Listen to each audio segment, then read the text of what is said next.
ॐ गणाध्यक्षाय नमः। ॐ विघ्नराजाय नमः। ॐ विनायकाय नमः। ॐ द्वैमातुराय नमः। ॐ द्विमुखाय नमः। ॐ प्रमुखाय नमः। ॐ सुमुखाय नमः। ॐ कृतिने नमः। ॐ सुप्रदीपाय नमः। ॐ सुखनिधये नमः। ॐ सुराध्यक्षाय नमः। ॐ सुरारिज्ञेयाय नमः। ॐ महागणपतये नमः। ॐ मान्याय नमः। ॐ महाकालाय नमः। ॐ महाबलाय नमः। ॐ हेरम्बाय नमः। ॐ लम्बजठाराय नमः। ॐ ह्रस्वग्रीवाय नमः। ॐ महोदराय नमः। ॐ मदोत्कटाय नमः। ॐ महावीराय नमः। ॐ मन्त्रिणे नमः। ॐ मङ्गलस्वराय नमः। ॐ प्रमदाय नमः। ॐ प्रथमाय नमः। ॐ प्राज्ञाय नमः। ॐ विघ्नकर्त्रे नमः। ॐ विघ्नहन्त्रे नमः। ॐ विश्वनेत्रे नमः। ॐ विराट्पतये नमः।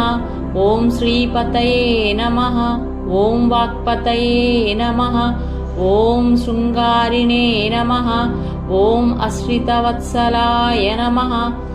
ॐ शिवप्रियाय नमः। ॐ शीघ्रकारिणे नमः। ॐ शाश्वताय नमः। ॐ फलाय नमः। ॐ फलोत्थिताय नमः। ॐ भवात्मजाय नमः। ॐ पुराणपुरुषाय नमः। ॐ पुष्णे नमः। ॐ पुष्करोक्षिप्तवारिणे नमः। ॐ अग्रगण्याय नमः। ॐ अग्रपूज्याय नमः। ॐ अग्रगामिने नमः। ॐ मन्त्रकृते नमः। ॐ चामीकरप्रभाय नमः।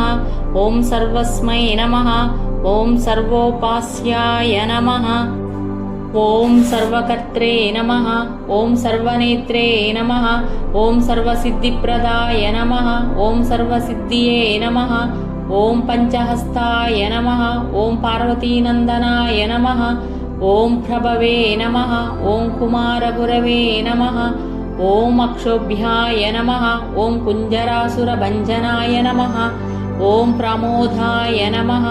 ॐ मोदकप्रियाय नमः। ॐ कान्तिमते नमः।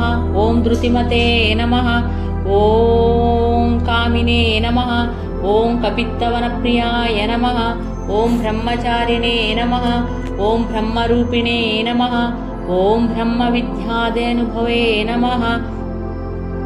ॐ जिष्णवे नमः। ॐ विष्णुप्रियाय नमः। ॐ भक्तजीविताय नमः। ॐ जितमन्मथाय नमः। ॐ ऐश्वर्यकारणाय नमः। ॐ जायसे नमः। ॐ यक्षकिन्नरसेविताय नमः। ॐ गङ्गासुताय नमः। ॐ गणाधीशाय नमः। ॐ गम्भीरनिनधाय नमः।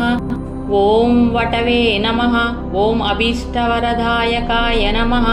ॐ ज्योतिषे नमः। ॐ भक्तनिधये नमः। ॐ भावगम्याय नमः। ॐ मङ्गलप्रदाय नमः। ॐ अव्यक्ताय नमः। ॐ अप्राकृतपराक्रमाय नमः। ॐ सत्यधर्मिणे नमः। ॐ सुखये नमः। ॐ सरसाम्बुनिधये नमः। ॐ महेशाय नमः। ॐ दिव्याङ्गाय नमः। ॐ मणिकिङ्किणी मेखलाय नमः। ॐ समस्तदेवतामूर्तये नमः। ॐ सहिष्णवे नमः। ॐ सत्तोत्थिताय नमः। ॐ विघातकारिणे नमः। ॐ विश्वगृषे नमः।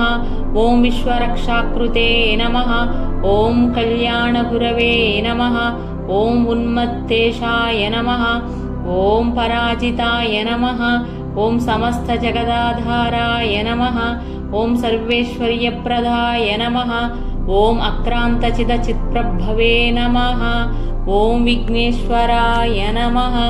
ॐ वरसिद्धिविनायकस्वामिने नमः। ॐ శ్రీ విఘ్నేశ్వర అష్టోత్తర శతనామావళి సంపూర్ణం.